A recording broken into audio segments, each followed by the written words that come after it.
With the demise of local muscle cars, it's not surprising that Aussies are now increasingly drawn to hot-rodded utes and 4x4 wagons. And after a few swings with its Navara ute, Nissan has decided to apply its trumped-up Warrior treatment to its big V8 powered Patrol. Now, we've driven the Patrol Warrior a few months back in its prototype form, but we've come here to Tasmania to see what it's like in its production form in full on and off-road glory. What wasn't revealed at our prototype drive was pricing. Now, the Patrol Warrior clocks in at $101,160 before on-roads. And that's over 16 grand more expensive than the base TI version on which the Warrior is based. And it's also 3.5 grand more expensive than the TIL, which gets a lot more fancier fruit. And that might seem expensive until you consider that it's a whole 40 grand more affordable than its key rival in the Toyota Land Cruiser 300 GR Sport, with the Toyota clocking in at 142,000 and change. Now, you could certainly lap Australia a few times with that 40 grand saving, even though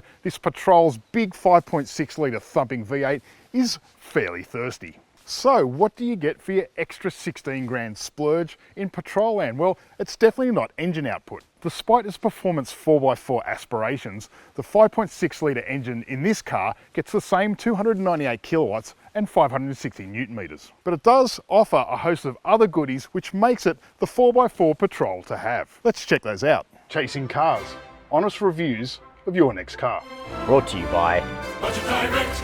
So it's the same engine and the same outputs, but it does get this neat bimodal exhaust system with these side pipes that give the V8 a proper soundtrack.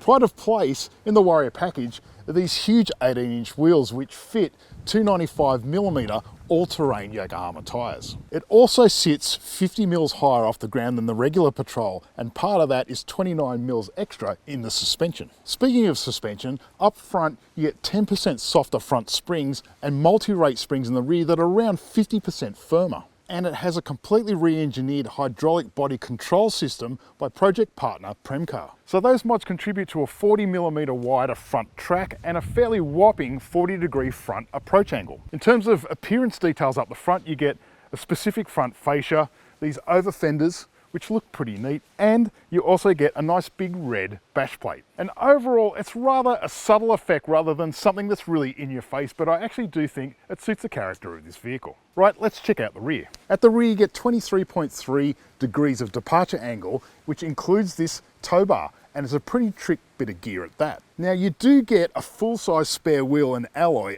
underneath, as well as these recovery points. And this tow kit does allow a full 3.5 tons of brake towing. Nissan says that one of the reasons why they went for the TI rather than the TIL is that it removes all the addenda from the roof, so the height of the vehicle is under 2 meters, so it can slip neatly into underground car parks. It's available in 4 different colors, none of which come with these nice neat scratches that we did a little bit earlier at the hardcore off-roading course, but more of that soon. Right, let's check out the interior. The Y62 Patrol is now over a decade old, and it certainly looks and feels as much on the inside. When it comes to buttons, switchgear, the steering wheel, I mean really, a lot of this stuff looks like it could have been lifted out of 1996. There's no Apple CarPlay or Android Auto, and it must be one of the few vehicles on the market at the moment that doesn't fit it. Part of that is because the technical architecture in here is so old.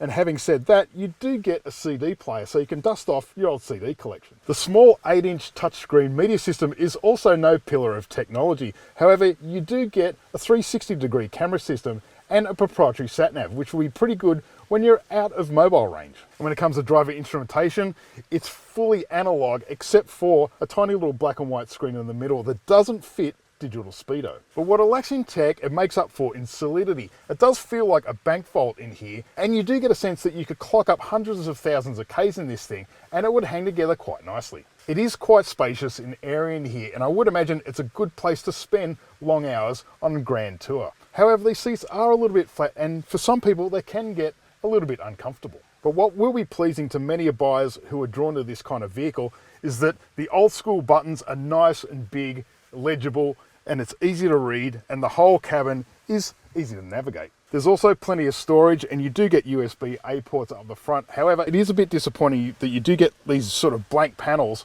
for features that are lacking in this car that you would get in the top spec TIL. Right, let's check out the second row. As you'd expect, it's incredibly roomy in here, so you get really generous knee room, headroom, and shoulder room. Not only is it a great place for kids, but if you're an adult, there's actually room to lounge around on longer trips. And a big plus for me is that you really don't have much of a transmission tunnel. In terms of conveniences, you get third zone climate control with air vents at your feet and overhead. And in fact, you get air vents across all 3 rows. Rear passengers also get a pair of USB-A ports, a 12-volt outlet, and the center console bin can actually be accessed from the rear, which is really handy. And there's also some tilt adjustment for the seat backs, although the rear seat can't be slid forward or backwards. Access to the third row for adults is really easy. However, once you're in here, it still does get pretty cramped, particularly when it comes to knee room. With all 3 rows in play, you don't get a huge amount of boot space. However, when you do fold this third row and convert it into a 5-seater, it makes for a pretty handy and practical wagon. There's also some split fold flexibility, so you can play Tetris with your luggage or your camping gear when you're going on trips. Speaking of hitting the road, let's do that now and see what it's like to drive. Climby's track between cliff tops and the ocean near Strawn on the island's east coast is a 4x4 track that Tasmania's Parks and Wildlife Service calls very difficult. The formal advice is that it's suitable only for experienced off-road drivers. To choose this venue to demonstrate the off-roading chops of not just one, but around a dozen examples of its Warrior at the Australian launch. And few of the assembled media on hand were seasoned 4x4 rock crawlers. From the get-go, the entire track is tackled in 4 low range, with the Patrol's helical differential locking torque between the 2 rear 34-inch diameter Yokohama Geolanders. What's immediately apparent is that this course is far more challenging than it looks once you've filed a convoy of 2.8-ton wagons into its rocky dips and ruts. Its extra 50 mils of ground clearance and the traction of those chunky foot-wide tyres that pay crucial dividends when the going gets properly rough. Even across the most severe drops, the handy 40-degree approach angle keeps the Patrol's nose from impacting Mother Earth, even if the bright front red bash guard soon gets to earn its keep. One of the impressive bits is the breakover clearance of both the side steps and the high-slung side exhaust system, which is tucked right underneath the body. And not once did the standard fit tow bar assembly or the underbody slung full-size alloy spare wheels snag on the landscape. For its big, naturally aspirated petrol format, the 5.6-litre V8 is an excellent companion for low-speed obstacle negotiation. In low range, the throttle remains precise and progressive, and its crisp nature is matched with ample torque to drag the Patrol out of most situations. It's only on the odd occasion along sharp inclines when the V8 overcomes the grip of the Yokohamas that aren't quite as planted as firmly as they could be. The Warrior's degrees of wheel articulation aren't outrageous by hardcore off-roading measure, and it does tend to cock wheels into the air and, at times, compromising outright traction. That said, at the hands of many a rank amateur, the Warrior Patrol proved unstoppable across the climby track challenges. On that, Patrol steering is often criticised as aloof and overly assisted on-road, but it really shines here in the thick of the 4x4 action. You're never fighting the front wheels, even in the most severe moguls. Premcar's matching of its unique hydraulic body control tuning with the new progressive rate rear springs also seems to bring as much benefit to off-road ride comfort as it does in wheel control. Despite the various selectable modes, the Warrior Patrol is a real set-and-forget proposition in low range. With a steady pace, you simply point and steer it across the rough stuff. But while it feels unstoppable, our test rigs didn't necessarily make it through the climby track course unscathed. The Warrior Patrol has a 40mm wider track, but the overall body width over the regular TI measures an extra 82mm, so it's over 2 meters wide, not including the mirrors. And some of the track's narrower passages would prove impassable without choosing between glancing rocks on one side and scraping against shrubbery on the other. And none of our fleet escaped without heavily scratched bodywork. Nissan and Premcar said that they looked into supercharging this big thumping V8, but knocked it on the head because of its impact on list pricing and fuel economy. And frankly, despite the 2.8 plus tonne weight, this V8 does seem quite ample both on-road and off-road. And let's face it, the fuel economy as it is isn't exactly great. Out on the open road here, the best that we've seen is around 12 or 13 litres per 100. But that figure plummets when you start loading it up with bodies, when you start pushing it on, or when you start going off-road. Now this car does fit a 140 litre tank, but really with that kind of thirst, you do start to get limitations when it comes to outright range. Frankly, the regular Patrol is a fairly wallowy and disconnected experience, and the mods that Premcar have done do improve things on road to a certain degree. The steering is still quite light and very vague. The suspension mods that Premcar have added really does give this a more planted on-road feel. And some of that has to do with a modified hydraulic body control system that Premcar has fiddled with. Now that system is basically an interlinked hydraulic system that does away with things like anti-roll bars. And while it's been tuned primarily for off-road, it does bring some benefits out here on the tarmac. So it sits a little flatter, the steering's a little bit crisper, it's a little bit more confident in corners. However, that 2.8 tonne weight does feel ever present, particularly the minute you get to a corner on road. Now these Yokohama mud kickers, which are 295 mils wide, prove fantastic off-road and on-road. They're actually fairly decent. And there seems to be plenty of grip, at least on a nice sunny day like today, and they don't rob too much of the sense of the connection with the road. On the downside, they do add a little bit of fizz when it comes to the ride comfort, and they can drum up a fair bit of noise. The 7-speed auto is pretty decent, but point the Patrol uphill and it can hunt up and down ratios trying to find the sweet spot in the engine. So stick it in a corner like we do now, and it just sits a bit flatter and has a little bit more poise than the regular Patrol. The brakes for their part do feel quite mushy, and it's as if they haven't matched the calibration of the anchors to suit the rolling stock and the suspension.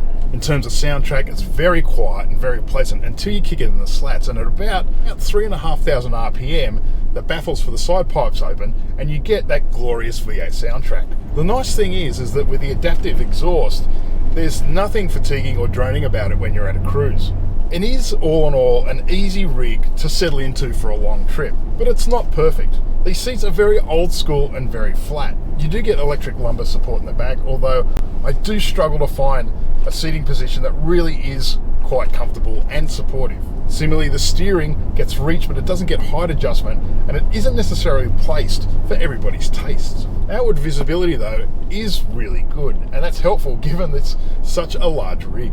And one of the big allies, particularly when you're going off-roading, is the 360-degree camera system. But while visibility is pretty good, it is hard to judge the front end of the vehicle. So that 360-degree camera system, particularly the front camera, is very handy when you're going off-road. And while there are certainly areas of the ride and handling balance that could potentially be improved, the general brief of offering more 4x4 capability without negatively impacting its cruising character has been pretty well met. And typical of a vehicle of this age, there's not much in the way of advanced active safety, or at least there's not much of it that becomes an annoyance when you're out on the open road. Speaking of being on the open road, if there's another gripe, it's that it doesn't have a digital speedo, and its solemn manner and that V8 stock means that it's pretty easy to find yourself sailing well over the speed limit.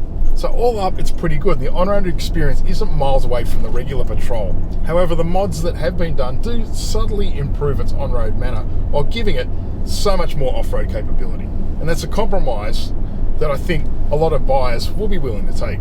The Warrior Patrol is not cheap to run. The minimum fuel grade for the big V8 is 95 octane, which is well north of $2 at the time of review. And the best we saw during open road touring in Tassie was around the 13 litre per 100 mark. The good news is that with a huge 140 litre tank, touring range is a theoretical 1,000 kilometres. The bad news is that a tank full right now will cost around $300. However, that's a best case scenario. Load up towards its 3,620 kilogram GVM or hitch up a hefty trailer and consumption will rise dramatically.